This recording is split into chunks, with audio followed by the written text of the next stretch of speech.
What is going on, you guys? My name is Rage and I am back today with another video for you all. Hope you guys have been doing well. Hope you guys are doing safe. One of my most recent videos, you guys, I did actually finish up unlocking Heroes Campaign 7.6, which ultimately held me back from pushing towards Colossus. So as you can see here, you guys, I have gone through and unlocked them. So in today's video, I just want to show you my playing walkthrough for both how I unlocked 7.7 as well as 7.8. and then ultimately 7.9 in another video. So as you guys can see here, this is going to be one of the first few campaigns finally in the 7 campaign here that we can actually utilize our cosmic characters. The rosters I've utilized is around 200k in power, so that's what I'm hoping to go through with you guys today. So you know, if you would like to filter this, just go ahead here, hit cosmic, and just make sure you're checking off the hero box as well, because it only includes the heroes for the heroes campaign. So the other thing too, you guys, is I also don't want to use my black gold up here as part of my my playthrough and walkthrough, just because I realized a lot of players likely won't have black bolt. Getting the 5 as guardians is quite a process. However, a key piece to this I do have to stress is going to be Invisible Woman, and fortunately her event's coming up soon, which is good for you guys. And she's really easy to get just because of the fact that you guys have the Sinister 6, and as well as the Sinister 6 and Spider-Verse also ultimately in Luxury. So this is definitely going to be one of the starting legendaries for you guys, so very noob friendly, and especially when you're going through one of the first legendaries for a lot of people. So for Invisible Woman, she's going to be giving us protection. I have her at 57k here with the tier 13 as well as the T4 on both her special and her ultimate abilities, and really she's going to be the bread and butter of keeping our team alive, which is really important that you guys, if you can get your hands on her, I definitely highly recommend, especially for this lower power team. So I do have a slight ISO hail on her as well. She has a healer here, level 1, that just provides additional healing. Next, you guys, I'm going to add some Asgardian Zest in here with Thor. I have him at 43k, and he's tier 11 right now. No T4s on his abilities. I did also add the ISO 8 Striker level 1 here. And what that's going to do is it's just going to allow us to be able to have that extra damage when the characters are heavily marked with the vulnerability. So that's next there. Next, I am also going to have a mixture of the Guardians for the DPS. So I am going to bring in finally my Rocket Raccoon here at 37k. I have him at tier 11, no T4s on his abilities, and as well for his ISO 8, you guys, I have a level 1 Raider, and this is just going to be able to apply that extra kind of vulnerability with the critical hits that he can strike upon. I'm going to utilize Groot here with, you know what, the combination synergy of Groot and Rocket Raccoon is where he gets all his damage from. So with Groot here, I have him at 33k. I do have the same healer ISO 8 as you can see on there as the level 1, tier 11, and as you can see here, no T4s. And last but not least, you guys, for this first node, I am definitely also going to utilize Sif just to provide that synergy with Thor. I have her at 28k, and you know, for her ISO 8 here, I do have the Fortifier. That just gives her a barrier at the beginning of the round, just to give us a little bit of protection, especially she's going to soak up damage and whatnot. And no T4s on her abilities, as you can see here. Definitely the weaker one out of the bunch, but you know, she's just going to be soaking up damage, making sure our guys stay alive until the end of the battle. And then for the next node, you guys, I am going to switch it up a little bit too. So for 7.7, I'm going to use those 5. For 7.8, the node before Colossus, I'm going to switch it up with swapping Sif with Star-Lord here. So I am going to utilize Star-Lord as well. I do have him at 30k, and his ISO 8 is also a level 1 Skirmisher. So that just, again, it's going to be able to just give us some extra damage when we're marking with the vulnerabilities. No T4s on him. And this is just the team I utilize. That's around 200k for both guys, but I switched up, as you can see, because when I go through these nodes, you'll see that the strategy is a little different for each node. So let's dive right in, you guys. I'm going to first start off with this guy here. So as you can see, for 7.7, the majority of these guys, these enemies, will be mainly the hand. And so that means we just have to make sure we have damage soaking, because they're going to have summons and whatnot. Yeah, this is the roster I am going to utilize for 7.7. So as you can see, I put both Groot and Sif on the right there to taunt away damage from our guys. I have Rocket Raccoon on the left with Thor, and then my strongest character being Invisible Woman. I do have her in the middle there, so that's why she's there. So let's dive right in, you guys.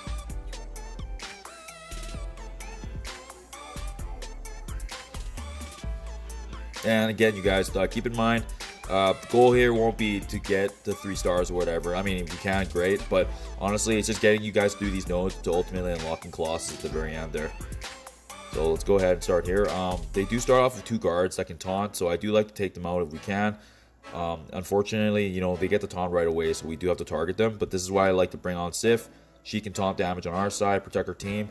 As you can see right there, Groot is already pretty weak, so this is why I like bringing on Invisible Woman. She can provide a cleanse as well as defensing up. And then I like Rocket Raccoon's off balance taunt too, that can basically put Groot in that position as well, just to soak some damage along with Sith. So because he's marked now, you guys, as you can see, I am going to go ahead and use Thor, just because he has that ISO 8 to apply some extra damage. And I'm going to go ahead and use Groot's special here, just to apply that defense up, death proof. That's the reason I do bring him on board. And as you guys can see here, the key really will be kind of protecting Rocket, just because you can see his health already pretty low, and I don't want him to die already, even though the rounds just started. So this is also why I like bringing Invisible Woman. She has that barrier, but the key thing here, you guys, is we're gonna try and cleanse that heal block on him, just because that's not helping our Rocket Raccoon.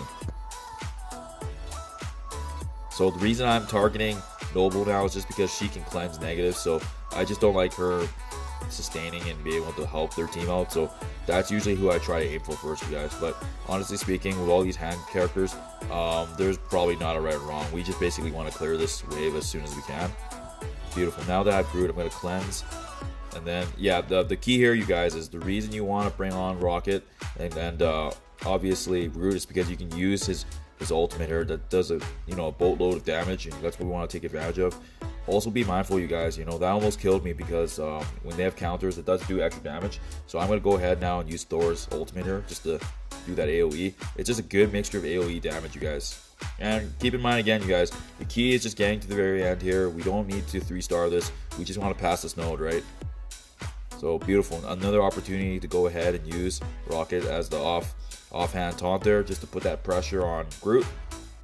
And we do want to, when this second wave does spawn with 8 out of 15 characters left, we do want to target Nobu just because he can summon more hand characters, and we want to make sure that we do that. And that's another reason why I bring on Sif too, you guys, because Sif works hand in hand with Thor. If she gets attacked while she's taunted, it builds those charges for Thor to unleash that devastating AoE strike. So I am going to expect Sif to take some damage or potentially die here, just because she is pretty weak already. But the key thing here is actually just keeping Rocket alive, because we do need his damage. So keep that in mind, you guys.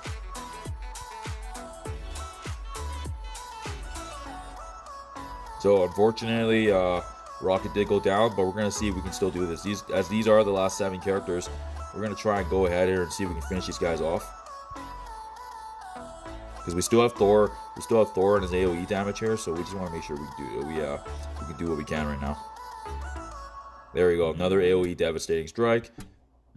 There we go, and I'm just gonna go ahead and take out these weaker guys.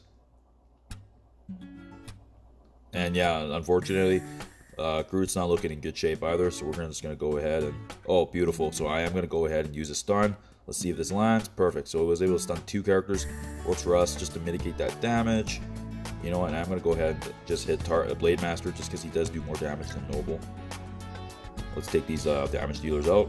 Beautiful. I love Invisible Woman. And as I said before in the intro of my video, you guys, Invisible Woman, if you guys, I strongly stress if you can get your hands on her for this node, it's going to be huge. She really does keep the team alive, and especially in my situation where I built her up as a result of Dark Dimension 2, she's been the core. As I said, as I mentioned earlier, I didn't want to bring in my Black Bolt because, honestly, going through these nodes just wouldn't have helped if I brought Black Bolt, because I don't think a lot of players will have access to Black Bolt going through these nodes, especially if you guys have less login days than me. So, definitely trying to make this as friendly as possible for you guys. But obviously, having Black Bolt, it would make this a very one-sided battle for sure. Beautiful. There you go, guys. So we're looking really good right now.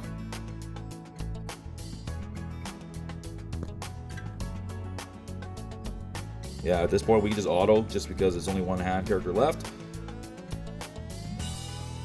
And there we go. That concludes 7-7 right there, you guys. So easy does it.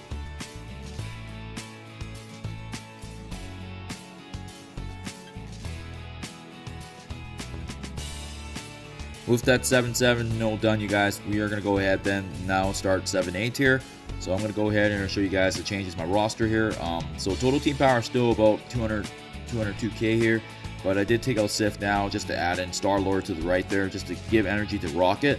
I also am going to swap places with both Invisible Woman and Thor, just because with Invisible Woman behind Groot, she's going to be soaking up more damage than Thor. So that's what it's looking like right now, you guys, given what I have right now to work with. So let's go ahead and start this. And keep in mind, this one is going to have a little bit more luck involved, just because of the fact that with this one, we have to be mindful of the Noble that definitely has some...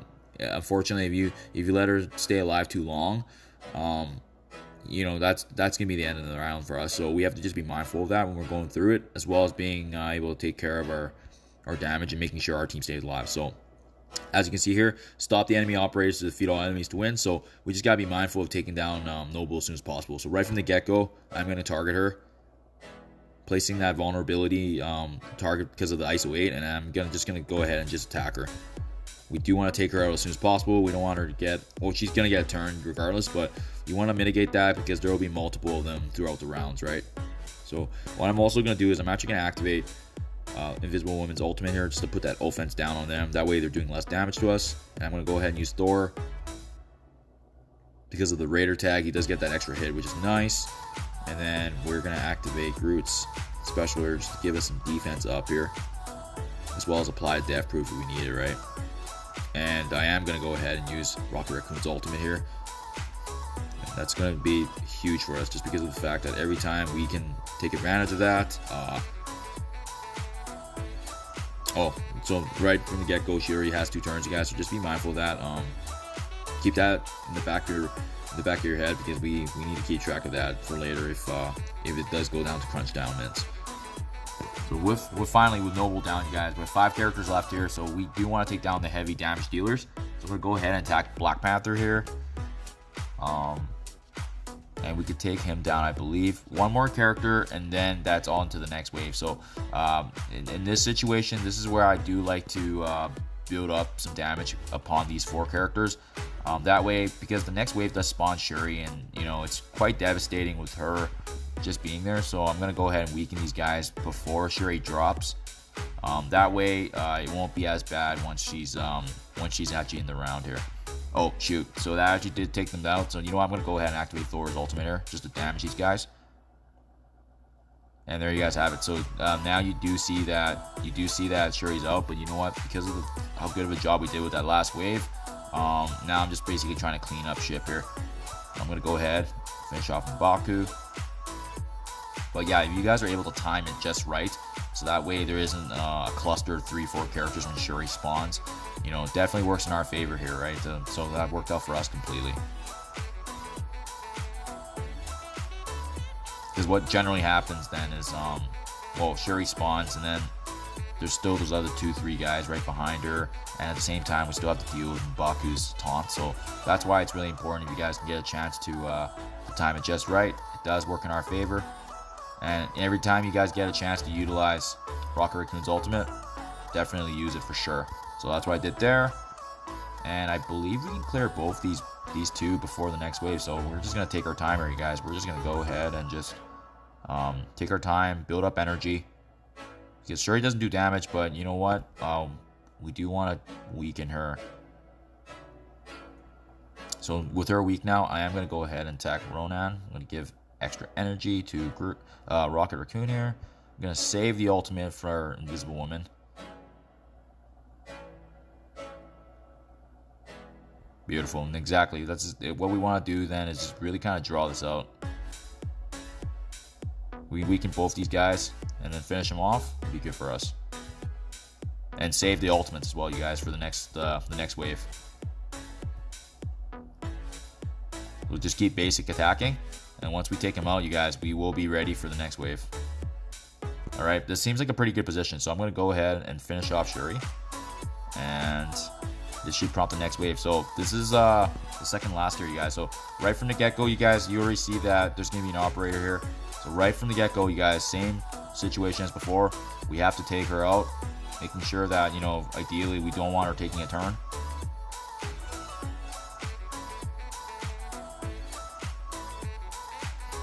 that being said, that is turn 3. So I hope this is the last one. I believe it's been a while. I think this is the last one. I hope so, because if there's another one, it might be pretty tough with the turn, unless we can land a Thor ultimate, Thor stun on the last one if there is another one. So you know what, I'm gonna be mindful of that and save Thor's ultimate just in case we need it, because we just don't want to be in that situation later where we're gonna lose just because that operator takes a turn. So Thor's ultimate's here.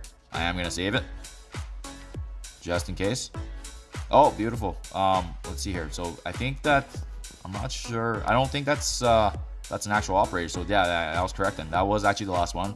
So right from the get-go, you guys, we're gonna go ahead, use Rocket Raccoon's ultimate here.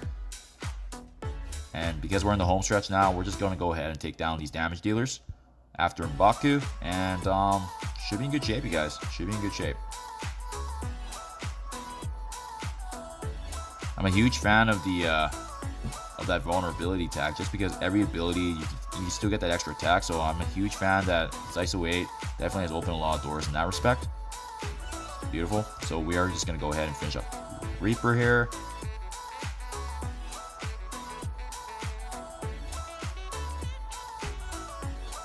Beautiful. And last but not least, you guys, Noble. Same character that started this round. I do like this round because fortunately I was able to show you guys that, you know, you can have a good round as well. Just because this is definitely more strategy than 7-7, but as you guys can see, you don't need a super powerful team. You just need good coordination and sustainability. Really, just having a good roster. I think Groot, Invisible Woman, and Rocket Raccoon, they just have really great synergy. Thor just has that extra AoE damage that we need, in addition to Star-Lord giving us energy. So there you guys have it. So that was 7-6, excuse me, 7-7 and 7-8. So as always, you guys, I hope this was able to provide insight for you guys as I went through this, and the overall strategy, attack order, so forth. As always, thank you for watching, and I'll see you in the next one.